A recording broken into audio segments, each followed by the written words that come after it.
because we have Wyatt and the madness in the BC legislature, I'm going to go one more on the BC topic.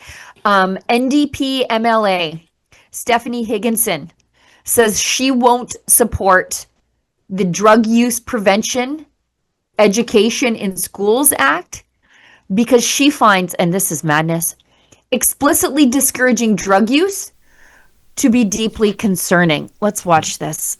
Is not only outdated, in fact, it reminds me of the 1980s era scared straight that was in place when I was young. It risks undermining the very outcomes it seeks to achieve. The bill mandates a curriculum that explicitly discourages drug use and promotes stigma against drug use as a deterrent. This language is deeply concerning. We know from decades of research and experience that stigmatizing drug use does not prevent it. Is not only outdated, in fact, it reminds me of the 1980s era scared straight that was in place when I was young. It risks undermining the very outcomes it seeks to achieve. Did we watch it twice, or is just she? Yeah. Okay, good. I felt like she is just annoying, and I felt like I was listening to it twice, but it was just once. This lady's crazy. She doesn't want us to teach kids that drugs are bad. Wyatt, help me understand this.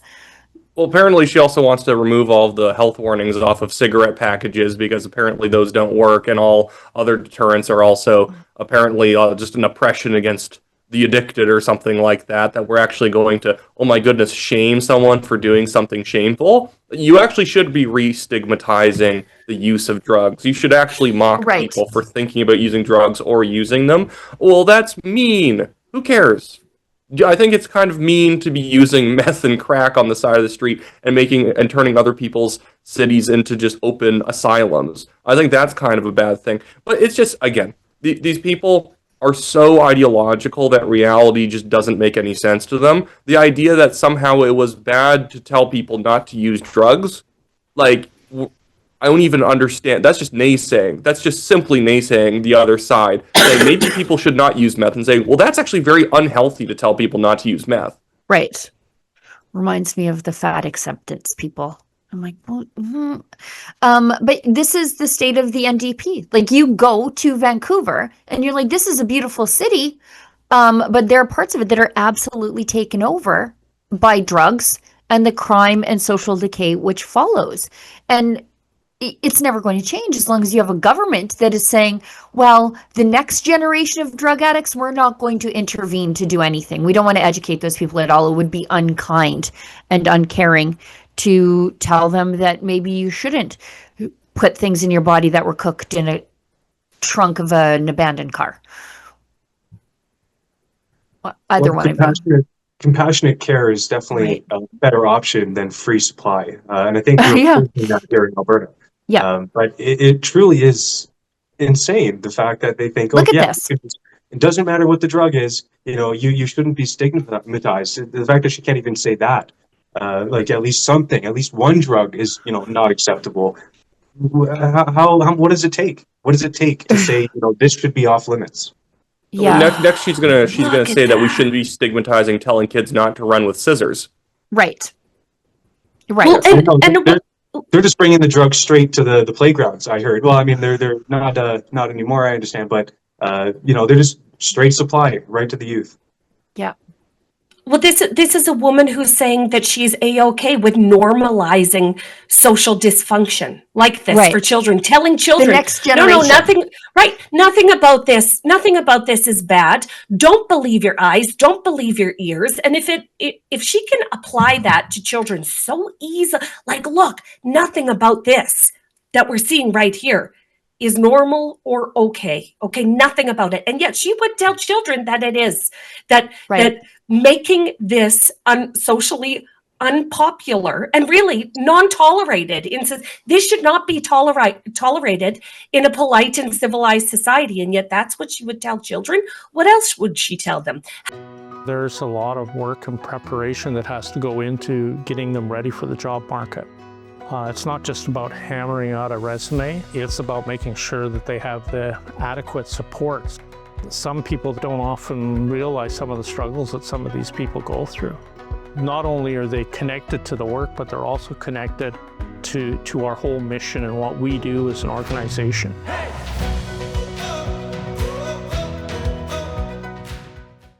else would she skew their worldview? This is a crazy woman. Why does she have a job?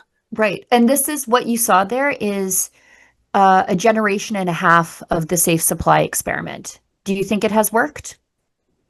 Like, We don't want this this for the rest of the country.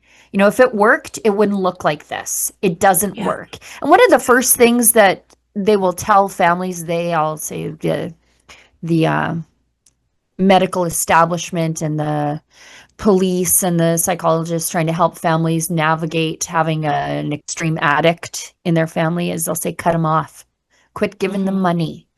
Yeah, stop Don't enabling them. Stop enabling them. And then the government's like, actually, thanks, we'll take it from here and enable these people right into the Maybe grave. they're just very pro syringe plungers in, not syringe plungers out, because Right. when it comes to vaccines and heroin, you know, go wild. But if you're not doing it, that's bad. Like it's actually kind of like that ideological Yeah. sickness where Yes. by telling people not to do something, that's bad. But telling people to do something, that's good. No matter what the thing is. It could be literally Right. anything. But if promoting stuff is okay. Again, it's like the Bill C4 conversion therapy Right. bill, where you just can't tell people to not do things that are bad for them. Right. That would be we are currently engaged in first degree conversion therapy of addicts right now by saying that maybe using drugs is bad and you should stop. Right. Right.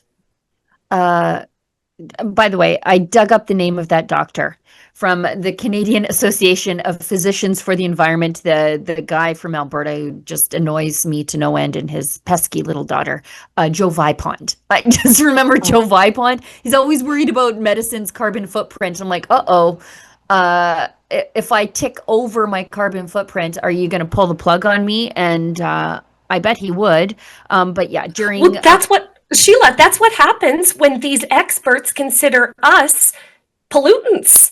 That's what they've done, is they've Oh, for declared sure. us normies pollutants, and whatever they can do to get rid of us, well, it's, saving the earth. Speaking of Craziness. which, I mean, if you don't have a car and a home because you've been left to unfortunate circumstances regarding drug addiction, your carbon footprint's probably going to be a little less. You know, you can actually pull the maps of the rate of electrification in the developing world and then overlay that with a graph of maternal and neonatal health and neonatal outcomes.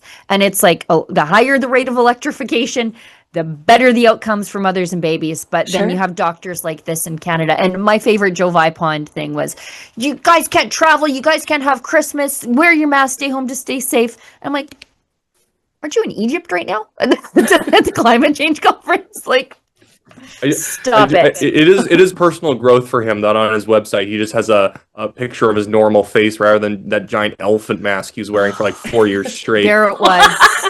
Oh, that's not even the real one. He usually That's wears the one him with like the two at- HEPA filters on the sides, like he's a Batman villain. That's him at the United Nations Climate Change Conference in the UAE, which was pretty darn nice. But I didn't, and I like the UAE. I've been there, but they don't allow you to report freely. So I was like, no, if I go there, I'm just asking for trouble, even from a benevolent dictatorship. Look at him trying to suck in air on that thing. Like, that's crazy. Just like a puppet almost. But yeah, don't have Christmas. And these, by the way, these events are held like in late November. So like in the lead up to Christmas. So when they were actively telling us to cancel Christmas, Joe Vipond is like, the UAE is nice this time of year. I'll head right on over there and tell everybody. By the way, I'll lecture everybody about my carbon footprint while circumnavigating the globe. Right. Well, dude, it shows you how much money is oozing out of the international climate advocacy kind of industry. Because who knows who Joe Vipond is outside of Alberta? And in Alberta, he's a punchline, and yet they still had the He's a money joke. to fly him out, to probably Sure. put him up in a nice hotel, and have him speak on panel, because they'll take pretty much anybody, because they are oozing cash, and they can pay idiots like this to go around advocating for whatever they want, because they were trying to connect the idea that people really trust doctors, except people like Joe Vipond. So let's pay him to also say other propaganda, even though he doesn't understand it at all. Yeah. It's honestly a little difficult watching him suffocate himself. Oh, I know. It gives me a weird feeling. Oh, it's just, what a crazy time that was. Look at goggles. Oh. my. They just love him down at the He CBC. did the goggles for years, too. Yeah, like they just love this guy down at the CBC. Yeah, anyway, let's do an ad break.